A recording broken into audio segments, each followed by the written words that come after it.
Welcome. In this segment, we will discuss different models of disease and consider them in the context of orofacial pain conditions. As discussed previously, two axes of pain should be considered when evaluating and managing patients with pain conditions. It is worth re-emphasizing the access to pain component, as this potentially plays a major role in the patient's management and prognosis. Anxiety disorders, mood disorders, somatoform disorders, and medical condition-related psychological factors are access to conditions that often produce or influence the pain experience. If there is clinical suspicion that a patient may be suffering from these or other psychological conditions, these findings should be addressed in a professional and reassuring manner to the patient, and referral to an appropriate healthcare provider should be considered. It is common for patients to present with known psychological disorders that are not optimally managed. In these cases, it is reasonable to refer the patient to the appropriate healthcare provider for better management of the pre-existing condition. We will now discuss different models of disease and consider them in the context of orofacial pain conditions. The biomedical model has been historically used as the standard disease model in healthcare education and practice. This model relies on the premise that individual complaints and disorders are the result of underlying pathophysiology or pathobiology, which is the sole etiologic factors for the disease or disorder being present. Anatomic deformities and pathologic conditions causing pain are demonstrated or inferred by means of diagnostic tests in this model of disease. Additionally, the biomedical model assumes that biologic concerns are more basic, real, and clinically significant than associated psychological, cultural, and social issues. A main tenet of this model is that disease is the chief concern and curing is the chief objective. Typically, greater emphasis is placed on assessing physical disorder factors rather than considering psychological disorder factors.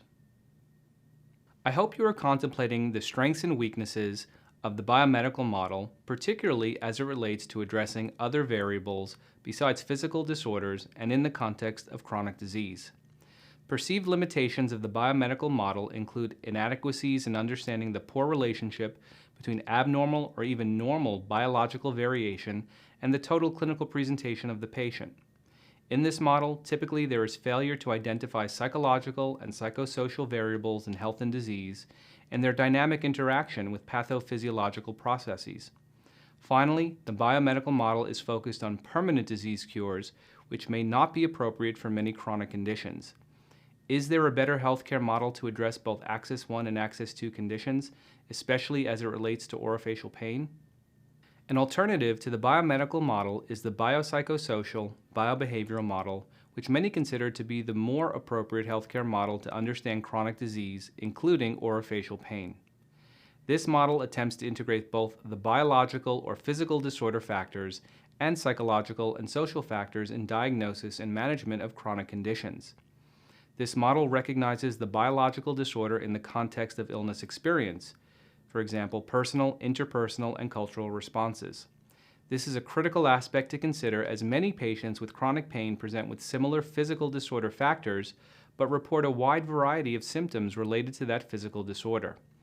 This is largely due to the personal, interpersonal, and cultural responses to pain that the patient has been accustomed to. Finally, it encourages a rehabilitation model for conceptualizing management of chronic illness, which is typically more appropriate for chronic conditions, including orofacial pain. The question you might have now is, how are the concepts of the biopsychosocial, biobehavioral model incorporated into clinical care for patients with orofacial pain?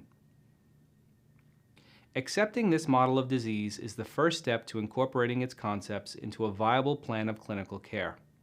This may be challenging for the clinician and the patient to accomplish, since this is an alternative model of care which most individuals are not accustomed to. Acceptance of this paradigm shift may enhance the delivery of clinical care and encourages the patient to consider multiple interacting systems involving biologic, psychological, and social factors as a normal part of everyday routines that will influence the pain experience. The concept of education and self-care is important to consider for various reasons. Educating the patient in the context of this model allows for improved understanding of their diagnosis or diagnoses. It promotes discussion of the role of biobehavioral factors in the pain experience, such as guilt, anger, sleep, and stress. It allows for better understanding of treatment purposes and goals with the focus placed on management of the condition rather than a permanent cure. Finally, it emphasizes the importance of patient self-care as the foundation for symptom management. Therapeutic recommendations incorporated into the biopsychosocial biobehavioral model include what some might consider non-traditional management strategies. Relaxation training involves instruction to achieve deep levels of both physiologic and psychological rest. Biofeedback training involves use of an external monitoring device to provide information about some aspect of body function.